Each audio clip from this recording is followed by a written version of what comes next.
Welcome back to world YouTube channel. இன்றைக்கி இந்த வீடியோவில் நம்ம பார்க்க போகிறது டயல் கார்டை பற்றி பார்க்க போகிறோம். பழைய மாடலில் பார்த்தீங்கன்னா நூல் வச்சு கட்டியிருப்பாங்க டயல் கார்டு. அது வந்து அத்துட்டுனா ரொம்ப கஷ்டம். ஏன்னா நம்ம வந்து இந்த மாதிரி ஸ்டேஷனை டியூன் பண்ணும்போது அந்த கேங்கில் அந்த நூல் தான் வந்து நமக்கு இந்த இதில் ஒரு ஊசி இருக்கும். அந்த ஊசியை வந்து அங்கேயும் கொண்டு போகும். ஸோ இப்போ பார்த்தீங்கன்னா இப்போ உள்ள அந்த டேப் ரெக்கார்டரில் பார்த்தீங்கன்னா இந்த மாதிரி பிளாஸ்டிக்கில் இந்த மாதிரி பல்லாக இருக்கும். இங்கேயும் ஒரு வீலில் வந்து இந்த மாதிரி ஒரு நிறைய டீத் இருக்கும், கியர் மாதிரி இருக்கும். ஸோ அதில் நம்ம இப்படி சுற்றும் போது பார்த்தீங்கன்னா இதில் பட்டு தான் இது அங்கேயும் இங்கேயும் அப்படி இந்த மாதிரி மூவ் ஆகும். ஸோ நிறைய டேப் ரெக்கார்டரில் பார்த்தீங்கன்னா இந்த மாதிரி கட் ஆகிடும். அப்படின்னா என்னென்னா நான் இந்த டேப் ரெக்கார்டரை ஆன் பண்ணுறேன், எஃப்எம் ஆன் பண்ணுறேன். இப்போ ஆன் பண்ணியாச்சு. நான் இங்கே டியூன் பண்ணேன்னா டியூன் ஆகும்.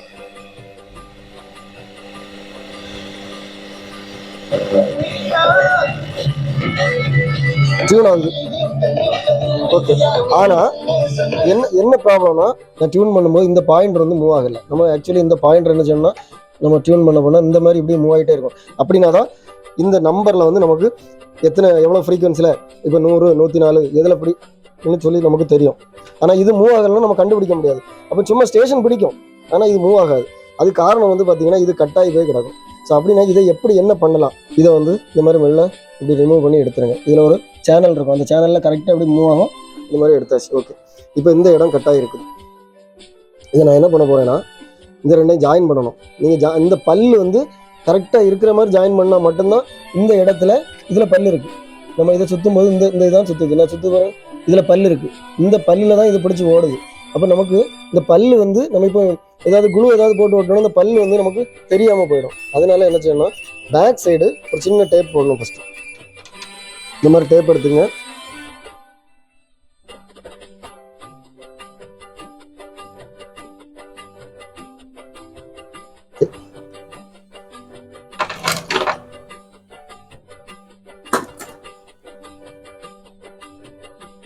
இந்த மாதிரி டேப் எடுத்து இந்த நீளத்துக்கு இப்படி ஒட்டிடணும். ஓகே, ஒரு சைடு ஒட்டியாச்சு. இங்கேயும் கொஞ்சம் லென்த்தியாக இந்த மாதிரி கட் பண்ணிடுறேன். மொத்தத்தில் ஒரு 1 இன்ச்சு எடுத்துருக்கிறேன், பாதி இதில் ஒட்டியிருக்கிறேன். சரி, மீதி பாதியை வந்து நான் இதில் ஒட்டிடுறேன். ஓகே, இப்போ டேப் இதில் ஒட்டியாச்சு. இப்போ நான் இந்த பக்கம் இருக்கிறத கட் பண்ணுறேன்.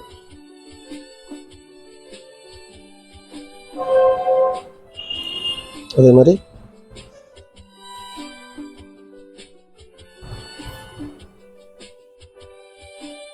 இதையும் கட் பண்ணிட்டேன். இனி என்ன பண்ணணும்னா கொஞ்சம் ஃபைக்குக்கு எடுத்துக்கங்க. இப்போ பேக் சைடு மட்டும் தான் ஒட்டியிருக்கிறேன். கொஞ்சம் ஃபைக்குக்கு எடுத்து இந்த மாதிரி ஒரு சின்ன ஒரு ஒயரில் ஒரு ட்ராப் எடுக்கணும். ஏன்னா அதில் விடக்கூடாது ஃபைக்குக்கு. இந்த மாதிரி எப்போவுமே இந்த மாதிரி ஃபைக்குக்கு விடும்போது இந்த மாதிரி தான் பண்ணணும். இந்த மாதிரி ஒரு ட்ராப் எடுத்துக்கிறேன். அதை வந்து என்ன பண்ணுறேன்னா இந்த இடத்துல விடுறேன். விட்டால் என்ன ஆகும்னா அந்த டேப்பில் எல்லா இடமும் அது படம். ஓகே, இப்போ நான் இப்படி ஒட்டியாச்சு. கொஞ்சம் நேரம் இந்த மாதிரி வச்சு நீங்கள் பிடிச்சிக்கங்க. இப்போ பேக் சைடு டேப் இருக்குது. அந்த டேப்பும் இதுவும் வந்து ஃபைக்குக்கு போட்டு நம்ம ஒட்டியாச்சு. அதனால இது ஃப்ளெக்சிபிளாக தான் இருக்கும், இது அங்கேயும் அசையும். ஆனால் அந்த டேப்பை என்ன செய்யாதுன்னா வெளியே விடாது. இந்த ஃபைக்குக்கு வந்து நல்லா டைட்டாக பிடிச்சிக்கும்.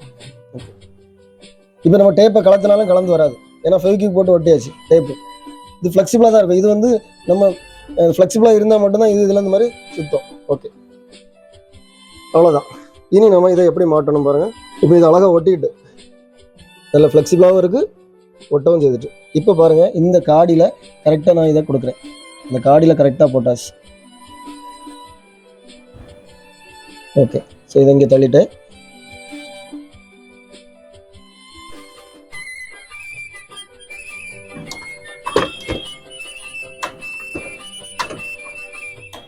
ஓகே, ஸோ கரெக்டாக சீட்டிங் ஆகிட்டு பாருங்கள். இப்போ நான் இதை டியூன் பண்ணுறேன். இங்கே பாருங்கள், நான் முன்னாடி டியூன் பண்ணும்போது இது ஓடலை. இப்போ பாருங்கள், இது ஓடுது. காரணம் என்னென்னா நமக்கு இங்கே எந்த ப்ராப்ளமும் இல்லை. ஏன்னா இது ஃப்ளெக்சிபிளாகவும் இருக்குது, ஃபைக்குக்கு போட்டு ஒட்டவும் செய்தாச்சு. அதனால் கரெக்டாக இப்போ அந்த இடம் தான் வருது, என்ன வருது, இது வரைக்கும் வருது. ஓகே, இங்கே கிளியராக போகுது. ஸோ நிறைய பேர் என்ன பண்ணுறாங்கன்னா அத்து போச்சுன்னு சொல்லி இதை தூக்கி துற போட்டுறாங்க. அதாவது இந்த மாதிரி பழங்கால பொருள்கள் பார்த்தீங்கன்னா அது வந்து எல்லாத்துக்கும் உயிர் இருக்குது. பட் ஏதோ சின்ன ப்ராப்ளத்தினால தான் அது மயங்கி இருக்குது. அதை நாம் என்ன பண்ணலாம்னா, அது ஒரு சின்ன மருந்து கொடுத்தாச்சுன்னா அது உடனே என்ன செய்கிறோம், பழைய மாதிரி நமக்கு செயல்பட ஆரம்பிச்சிடும். இது ஒரு சின்ன மேட்ரு தான். இது இந்த மாதிரி நீங்கள் பண்ணிங்கன்னா வந்து நம்ம இருக்கக்கூடிய இந்த மாதிரி டயல் கார்டை வந்து நம்ம ஒர்க் பண்ண வச்சிடலாம். கரெக்டாக ஒர்க் ஆகும், எந்த ப்ராப்ளமும் இருக்காது. இப்போ நீங்கள் இன்னும் என்ன பண்ணணும்னா, எஃப்எம் எந்த இடத்துல எது பிடிக்குது, இப்போ நமக்கு தெரியும் எனக்கு வந்து நாகர்கோவில் எஃப்எம் எதில் பிடிக்கும். ஸோ அந்த இடத்துல கரெக்டாக வச்சு நான் செட் பண்ணி இதை கலத்திட்டு கரெக்டாக நான் டியூன் பண்ணி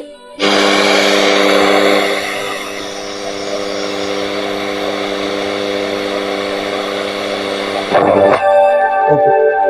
ஸோ இந்த இடம் வந்து 101 இருக்கிற மாதிரி நான் செட் பண்ணணும். அப்போ 101 எங்கே வருது பாருங்க, இந்த இடத்துல வரும்.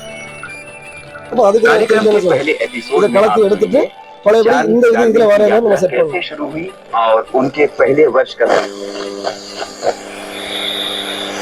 இல்லைன்னா வேற இடத்துல மாறி பிடிக்கும்.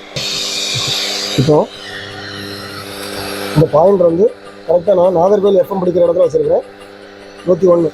ஓகே. இப்போ நான் இதை ரிமூவ் பண்ணி விட்டுட்டு நான் இதை மட்டும் சுற்றுறேன். இது சுத்தாது, இதை மட்டும் சுற்றி எஃப்எம் பிடிக்கிறேன்.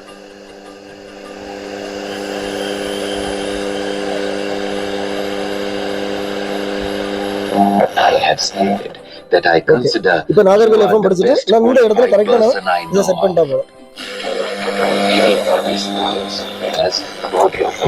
இப்போ பாருங்க, கரெக்டாக இந்த இடத்துல பிடிக்கும், மாத்திரம் அவ்வளோதான் முடிஞ்சது. இது பார்த்தீங்கன்னா ரொம்ப ஈஸி. ஒரு ஒர்க் ஆகாமல் இருந்த ஒரு எஃப்எம் அந்த இந்த பாயிண்டர் மூவ்மெண்ட்டை வந்து இப்போ கிளியர் பண்ணியாச்சு. இந்த வீடியோ பார்த்துருப்பீங்க. உண்மையாக உங்களுக்கு இந்த வீடியோ பிடிச்சிருக்கோன்னு நினைக்கிறேன். இது மாதிரி நம்ம சேனலில் இன்னும் நிறைய வீடியோஸ் வரும். ஒவ்வொரு வீடியோலையும் இந்த மாதிரி சின்ன சின்ன ட்ரிக்ஸ், அதாவது சின்ன சின்ன ப்ராப்ளங்களை நம்ம எப்படி சால்வ் பண்ணுறது, ஏன்னா இதெல்லாம் வந்து மெக்கானிக்கிட்ட கொண்டு கொடுத்தீங்கன்னா அவங்க இதெல்லாம் சரி பண்ணி தர மாட்டாங்க. இது மாதிரி இன்னும் நிறைய வீடியோஸ் வரும். நம்ம சேனலில் மெம்பர்ஷிப் நிறைய பேர் ஜாயின் பண்ணிகிட்டு இருக்காங்க. மெம்பர்ஷிப் ஜாயின் பண்ணனால என்னென்ன பெனிஃபிட்னு சொல்லி நான் போன வீடியோவில் போட்டேன். நீங்கள் பாருங்கள், உங்களுக்கு பிடிச்சிருந்தா நீங்கள் மெம்பர்ஷிப் ஜாயின் பண்ணுங்கள். ஏன்னா நிறைய பெனிஃபிட்ஸ் இருக்குது. அது என்னென்ன பெனிஃபிட்ஸ்னு சொல்லி நீங்கள் அந்த வீடியோவில் பாருங்கள். உண்மையிலே உங்களுக்கு இந்த வீடியோ பிடிச்சிருந்தனா லைக் பண்ணுங்கள், ஷேர் பண்ணுங்கள், கமெண்ட் பண்ணுங்கள். இது வரைக்கும் நம்ம சேனலை சப்ஸ்கிரைப் பண்ணலாம், சப்ஸ்கிரைப் பண்ணுங்கள். அடுத்த வீடியோ வர வரைக்கும் பை.